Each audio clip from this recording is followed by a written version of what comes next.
Every once in a while, you find a game that truly captivates you. Whether it's through its use of music, its gameplay, or world building, you constantly feel immersed in its universe, wanting to continue uncovering its mysteries and exploring its lore. A game that leaves an impression on you long after you've completed it. For me, one game that sucked me in from start to finish and made me want to keep pressing on regardless of its difficulty was Hollow Knight.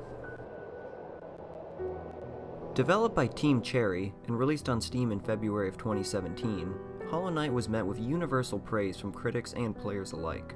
And while it didn't quite reach mainstream attention, I personally believe every bit of its praise is well earned. Right from the start, the game catches your eye by being entirely animated with a crisp, hand-drawn 2D art style that gives it a distinctive charm and sets the tone of its world's atmosphere. And that's a world that promises adventure and wonder, that simultaneously gives the player a sense of mystery and danger, never quite knowing what to expect around the next corner. At first glance, the story of Hollow Knight is pretty straightforward. You're a lone knight wandering the ancient kingdom of Hallownest, a once great empire that has long since fallen to corruption and chaos. All that remains now are decaying ruins and the zombified husks of its former inhabitants. Much of the lore is presented to the player in a Dark Souls-esque fashion. Cryptic messages found across Hallownest and vague interactions with various characters lead the player to piece together the backstory of this world and what their role in it is. The history of Hallownest and the world around it is pretty extensive.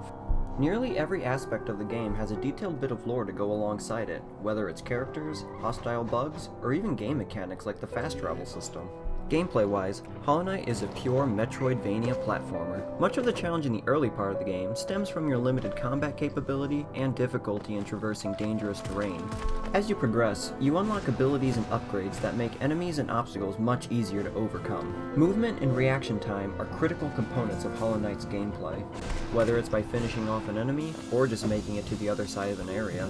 A more unique mechanic to Hollow Knight are the equipable items known as charms. Each charm grants a unique skill or passive ability when equipped. Some make things more practical, like collecting more money, while others increase your health or attack rate, and a few are just odd. While game mechanics seem simple on the surface, the real difficulty comes from your technical skill and your health management. Every hardship you encounter only serves to remind you how fragile you truly are in this world. You notice every bit of damage you suffer, your health is limited, and recovery is only possible if you have enough soul. And the challenges Hallownest throws at you only keep increasing the deeper you go. You'll often find yourself wondering how far it is to the next bench, just so you can catch your breath. And if the normal bugs you face aren't tough enough, the boss fights dwarf the threats of those by godlike margins. Defeating just one of these monsters feels like an entire game's worth by itself. And you better relish the victory once you take one down, because the next one is going to be even stronger. So there you have it. If you want a game that provides a steep challenge on top of a fascinating, well-detailed world, then look no further than Hollow Knight.